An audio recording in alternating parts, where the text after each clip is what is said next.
canopsis. Don't even look it up in a dictionary. It's not there. I don't even know how to spell it. It's one of my granny's words. Canopsis. And I know that's the answer to the question that's been keeping you awake at night. What is it with those northerners? It's been stopping you from sleeping at night, I know that. But that's the answer. We're canopsis. And we're canopsis. Canopsis people are people who never do quite what they're supposed to do or what's expected of them.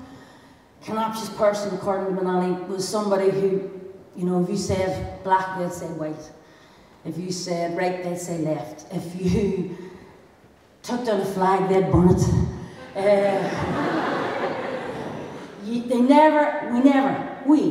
I'm a northerner, we never do quite what is expected of us. We don't stay within the lanes when we're colouring the picture. We don't play by the rules. We don't like the rules. We don't like the game. And that's really where we're coming from.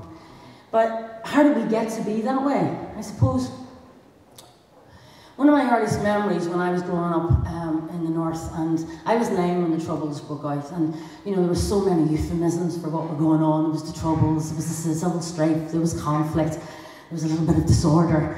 But one of the things, and you probably didn't get it, because I don't know whether you received it down here, somebody didn't get an RTE, but when the weather forecast was on in BBC Northern Ireland on the television, you would have the forecast, and it would have a map of Britain, Scotland, Wales and England, and a map of Northern Ireland, and Northern Ireland was not attached to anything. Seriously. There was, you know, it was, the wee terrier that we are, you know, when we look at us on a map. Well, there was no body, there was no torso, there wasn't even a face, because Donegal would have been the face, and Sligo would have been the front paw. That was gone. It was just the back of the head, which was Northern Ireland, but maybe that was a bit of the brains in it, so maybe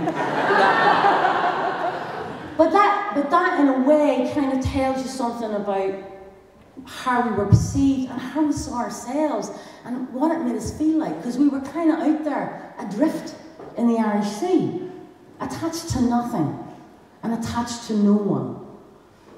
And that becomes a symbol for how you feel about yourself and really what is happening, that you're attached to no one because no one wants you.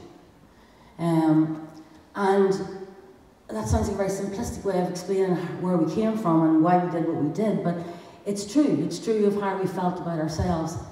It's true of how we were made to feel about ourselves. But, so there was that certainly was symbolic. But I think the other thing to say is, as well, is that, you know, when you grow up in Northern Ireland, in the north, or in the 6 counties, through those 30 years, quite frankly, your back was to the wall every day. Absolutely every single day. And when your back is completely to the wall, you can go 2 ways. You can go the way of ruthlessness, which some of us did, because there seems no other way out. Or, like what Michal was talking about earlier, you can start to dream. You can start to dream about what you want to see of the future, how you want it to be different. You can dream big, because there's nothing to stop you. You've lost everything anyway. You have nothing. You don't even have a torso on the weather forecast. You know? So you've lost everything. So you can afford to take a step into the unknown. You can afford to do things that other people can't do. You can actually say, this, I am not playing by these rules. I will not stay within the lines in this colouring book. And that's what happened in the north. And as I say, some of us went a different way, some of us did that ruthlessly. But you can understand, well, we can. Those of us who lived with it, it's very hard for people, I know, outside of the north, to understand the violence. But when your back is to the wall, and you don't think of any other options, some people took that route. And that is why you will often hear people from the north not absolutely condemning the violence. It's hard for us to condemn violence because we know we all came this close to it ourselves. Every single one of us, every single day, had a thought that wasn't quite PC. And so then you start to think about, so if you go the other way, and the other way is about, what have we got to lose? What have we got to lose if we really try to create something different? What have we coloured outside the lines and found that we could create a different kind of picture. And that picture might just be a very localised picture, and certainly with me and with the people that I worked with, it was always a very localised picture. It was always about how can we change what's happening to us in our community, in Divis flats or in Unity flats, or how can we change what's happening to us as women who are not heard or seen. Backs to the wall, not a lot of space, between a rock and a hard place. And those of you who know me will know that I have often used this term, that between a rock and a hard place, that's where diamonds get made. And the diamonds can take lots of different forms. It can take the form of Seamus Heaney's poetry, another man who's between a rock and a hard place, who came from County Derry. It can be that's a diamond, his poetry. It can be the innovation and the freshness of Sharabank Theatre Company, a women's theatre company that came out of the north, that came from working class women, both Catholic and Protestant. It can be innovative projects like Making Women Seen and Heard, or the Power Partnership where I first met Mabel MacDonald, who was one of our first participants. And POWER stood for Politically Organised Women Educating for Revolution. But we told the funders it meant Politically Organised Women Educating for Representation. And you see, that's it. That's the other thing. We don't play the game, see, because we don't do what the political parties think we should be doing. We don't do what governments think we should do. And we don't do what funders think we should do. Because those are all of the people who are laying down all the terms and defining the boundaries. And right now, this entire country has its back to the wall. And we have to start saying, no, we're not playing this game. We're not letting you set the terms. In fact, we all need to get canoptious. I'm coming back to canoptious again. We all need to get canoptious. Manani was right.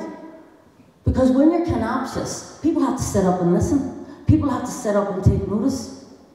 And we've got to stop doing what, and I mean the irony is that Layla's coming next, but Layla was watching Bernadette again the other night, your documentary film. In fact, I actually have it recorded as well. And that is such a courageous film, courageous documentary you've made. Not just because you had the foresight to actually document and record Bernadette, but because she herself is so courageous. And Bernadette says a couple of things in that are really quite startling. One of the things she says is, the history of Ireland is that it keeps having a war and then telling lies about it. And that is what we do. And we're telling lies now about what's happening here in this country right now. We're sugarcoating it. We're covering it in chocolate and putting it in a chocolate box. And that has got to stop. You know, the gathering. How sugarcoated can you get? The gathering. You know, we've got to stop that from happening. We've got to name our reality. And not with the words that they give us, like the gathering or recession. We have to name it from where we stand. And once you start to do that, you start to control the lines, you start to control the rules. And that is what has to happen. So I think that this nation, which I still feel very much part of, I demand to be part of this nation. This nation all needs to start behaving a bit more like Northerners. Thank you.